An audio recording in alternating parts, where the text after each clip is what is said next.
Yeah, so we are back. It's really exciting. You know, we were all kind of hoping and praying that the season would return, especially in light of everything going on right now. So it's been really, really special to see how this team has come together to make it happen. The season's a little bit different, and by a little bit, I mean a lot, but in really cool ways. We don't have an audience this year, so while I do miss having the fan participation and, you know, viewers cheering on their ninjas from the sidelines, we do get to have family and friends video chat. So we have these massive monitors all along the sideline. So it's kind of cool and really different because now when the ninjas are running, they don't just hear their family and friends off in the distance, you know, down the course. They can see them floating, these massive heads, as they continue to make their ways towards that buzzer. So that's the big difference, but we still get the support. There's a really great sense of community, which Ninja Warrior has always had. But what I really love this year is we're bringing everyone along with us, right? So there's this new concept of teams, and ninjas get to choose who's on their team based on, you know, their community or maybe causes they both support, being from the same city or state or supporting the same social causes or initiatives. And that's a really important thing to be doing, especially right now when, you know, we're all in this together, we're stronger together, and it's really great to see ninjas exemplifying that out on the course this season. Okay, so we have quite a few new obstacles this season. We always go bigger and better every year. Two that are really giving ninjas a run for their money, quite literally. Ring chaser, right? Grip strength is such a big deal on the course, and it's proven to be a little bit tricky for some of our ninjas, but it's a really cool obstacle where you have to grab on to the ring and then essentially flail yourself to the next hook, land again, and then do it again before the dismount. So it's been really cool to see some ninjas rise to that occasion. Rib run, the balance obstacles are always the ones that I am like, I could never in a million years do it, so I'm always impressed when people make it across. But that one is definitely proving to be tricky. It's a hard balance course, or it's a hard balance obstacle. But we definitely have a few ninjas who can pull it off. You know, we've got the best of the best here. Those are just two of the new obstacles we have this season, but there are plenty. So there's no Mount Midoriyama this year, but the Power Tower is twice as important, if not more now. It's so exciting. We've totally leveled up what it means, how the ninjas compete on it. After two ninjas go head to head, and those are the two fastest ninjas of the night, the person who wins by hitting that buzzer at the top of the Power Tower, not only do they get to bring their entire team, so both of the ninjas that they chose for their team, everyone gets to go to the next round, the next level of finals, but they also have earned a generous donation to a charity of their choice that the show is making. So it's a really great way to up the competition, to have this really big finale at the end of every episode, and continue to give back through those donations. You know, the show is always about not letting obstacles get in your way, not letting it stop you from doing what you want to do. And it's been so awesome to share these ninja stories and their personal triumphs over tragedy, over obstacles.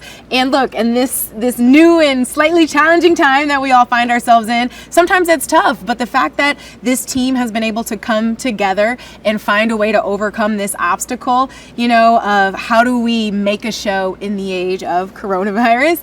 We've done a really good job. Everyone is really safe. We're doing social distancing. We're wearing our masks. This is the most maskless I'll ever be, as if I'm on camera, and as soon as I'm off camera, the mask goes right back on. And it's really important because obviously the masks are important, the social distance is important, keeping everyone safe and healthy is the #1 priority for everyone here at American Ninja Warrior, and we've all played a part in helping each other feel safe and stay healthy. So for some of our ninjas, training has been really difficult this year. You know, for a little while we were all wondering, can we get the show back on air in time? Let alone how can these ninjas train or prepare?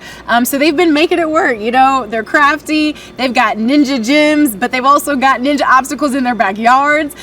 So some of the ninjas, when I'm talking to them on the sidelines, they're like, honestly, I'm kind of dusting off, you know, everything right now on the course, which makes it even more impressive that some of of them are accomplishing what they're accomplishing, because it has been a different year. Training has been different than it has in past seasons, and people haven't been able to prepare in the same ways, but they're getting unique, they're getting crafty the same way we are with this entire production this season, and they're as prepared as they've ever been, in my opinion, because they're doing amazing things like they always do. So they found a way to find a way, and it's really exciting for us to be able to watch and cheer them on. American Ninja Warrior is such a family-oriented show, and I think that's what makes it so special. It's multi-generational, right? You can watch with your kids, with your grandparents, with your boyfriend, your girlfriend, your husband, your wife, whatever.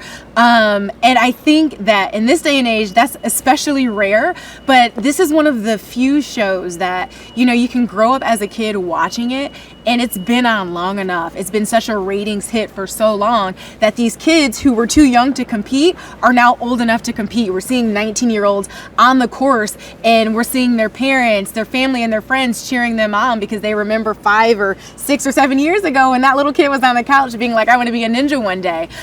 We love having normally the family out on the course. I've danced with, you know, 80 and 90-year-old grandmas and grandfathers when they're out there cheering on their ninjas. It's just good, clean fun, and it's all about hard work and dedication and, you know, rising to overcome obstacles, and that's something you can relate to at any age, really.